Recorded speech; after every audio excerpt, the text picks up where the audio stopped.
कई लोग कहते हैं महाराज हम पूजन बहुत करते हैं, हम पाठ करते हैं, हम अर्चना करते हैं, हम व्रत रखते हैं, हम उपासना करते हैं, हम दान करते हैं, हम पुण्य करते हैं, हम सत्कर्म करते हैं, उसके बाद भी दुख क्यों है? हम पूजन तो कर रहे हैं। आपके पेट में दर्द हुआ, मान लो आपके सिर में दर्द हुआ, अब सिर में दर्द हुआ तो आपने गोली तो खाई, एनासिन भी खाई, क्रोसिन भी खाई, डिस्प्रिन भी खाई, कॉम्बिफ्लिन भी खाई, ना जाने कहां की गोलियां खा गए। सिर में दर्द था और 4-5 तरह की गोली खा गए। तुमने जब तो गोली खा ली और गोली खाने के बाद तुम्हें थोड़ा सा असर भी हो गया, पर इतनी गोलियां जो खाई है तो बाद में रिएक्शन तो करेगी, कुछ तकलीफ तो देगी, कुछ गर्मी तो करेगी, बीपी शुगर ऊंचा नीचा कर सकती है। आपने पाई? उसी तरह मंत्र, माला, पाठ, जप, अनुष्ठान फल कब देते हैं और फल कब नहीं देते, ये शिव महापुराण की उमा संहिता कह रही है। शिव महापुराण का उमा खंड, पार्वती खंड को अच्छे से पढ़िए तो उसमें बताया है, उसमें वर्णन किया है।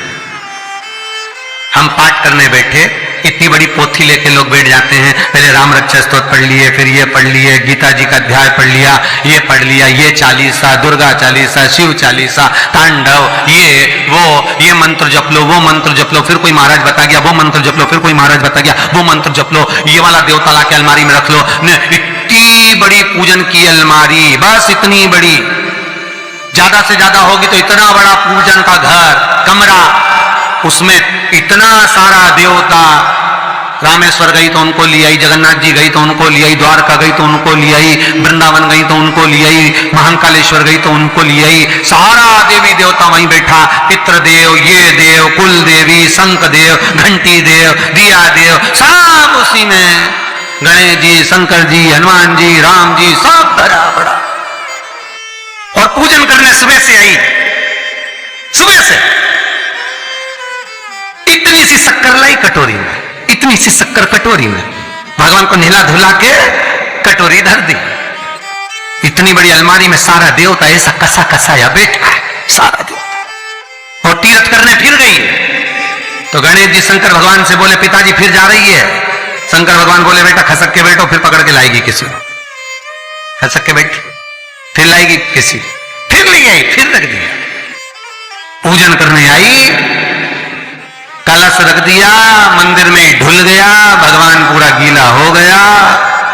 गणेश जी शंकर जी से बोले पिताजी पूरा गीला करके चली गई। शंकर भगवान बोले बेटा तो कल ही आएगी, दिया लगा के गई, अब तो गीले में बैठो, अब नहीं आने वाली, कल।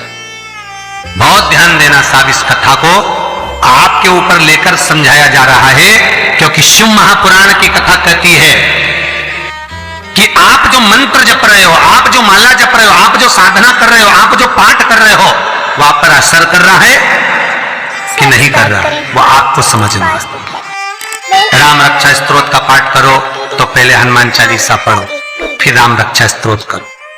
शिव चालीसा, दुर्गा चालीसा, गणेश चालीसा, हनुमान चालीसा, गायत्री चालीसा, इन 4-5 चालीसा को एक साथ कभी नहीं पढ़ना। एक चालीसा यदि आपने पढ़ ली है शुरू में, तो पाठ पूरा होने के बाद जब उठने की तैयारी हो तब दूसरी चालीसा पढ़ दो, बाकी की चालीसा भले आप बाद में पढ़ लो, पर एक साथ 4 चालीसा का पाठ नहीं होना चाहिए। महाराज पाठ करने बैठे हो, किसी एक मंत्र की माला जप रहे हो, ओम नमः भगवते वासुदेवाय जपा, या शंकर जी का मंत्र जपा, या गुरु का मंत्र जपा, या ये मंत्र जपा, या वो मंत्र जपा, उस मंत्र को जपने में बीच में कुछ गैप होना चाहिए। एक साथ रट्टा मार पे ओम नमः भगवते, ओम नमः भगवते, श्रीमनारायण श्रीमनारायण, ओम नमः शिवाय, ओम नमः शिवाय, फिर ये जप लो, वो जप लो, पूरा पाठ सपाट सब खलास, वो श्रेष्ठ नहीं। कुछ देरी के कोई वस्तु, कोई भोजन आप बनाकर लेकर गए हो, कोई पकवान आप बनाकर लेकर गए हो, कोई फल लेकर गए हो, यदि शिवलिंग पर वो पकवान, वो मिठाई, वो फल टच हो गया तो वो खाने के योग्य नहीं रहता। वो घर पर लेकर मत आना, मंदिर में ही छोड़कर। यदि भोजन, पकवान, मिठाई, शिवलिंग यहां पर है और भोजन का भोग तुमने इतनी दूर से लगाया है, फल इतनी दूर रखा है, वो शिवलिंग पर टच नहीं करा गया है, तो उस प्रसाद को, उस फल को आप पा सकते हो, उसको खा सकते हो। पर जो शिवलिंग पर टच हो गया फिर वो केवल नंदी, श्रृंगी, भृंगी, प्रेतों का, भूतों का, आहूतों का भाग होता है। प्रेत भूत आहूतों का भाग, वो फिर खाने योग्य नहीं है। हाँ, यदि नर्मदेश्वर महादेव है, नर्मदा जी के जल से कोई शिवलिंग प्रकट हुआ है, नर्मदा जी के जल से, कोई कंकर से, नर्मदा के जल से अगर कोई शिवलिंग प्रकट हुआ है, उस शिवलिंग की स्थापना कहीं पर है या आपके घर में है, तो उसको कुछ भी टच हो जाए वो पा सकते हो, पर बाकी के शिवलिंग को स्पर्श किया हुआ नहीं पा सकते। केवल एक नर्मदेश्वर महादेव नर्मदा के जल से प्रकट हुए।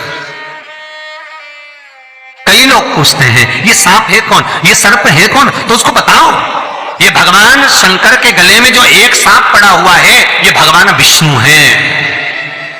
और शंकर भगवान के सिर पर जो जटा में सांप दिखता है वो, हाथ में सांप बंधे रहते हैं वो, दो हाथों में, कमर पर, सिर पर, केशों पर जो सांप 5 नजर आते हैं वो, तो बताओ ये शंकर भगवान की 5 लड़कियां हैं, जया, विषहरा, शामली बारी, दो तली और देव।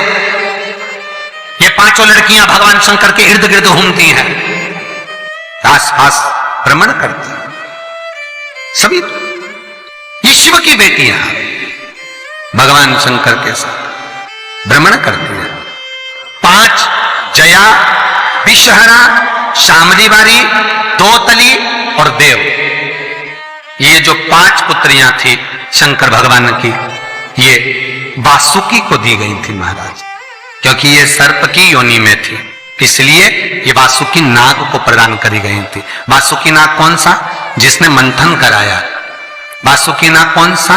जिसके फण पर पूर्ण पृथ्वी विराजमान है। वासुकी नाग कौन सा? जो निरंतर देवताओं के हित के लिए कार्य करता रहता। एक पान के पत्ते के ऊपर शिवाय मात्र पान जानते हो, वो खाने वाले पान करता है उसका पत्ता, पान के पत्ते के ऊपर नमस्कार जो श्री चंदन से शिवाय शंकर के नाम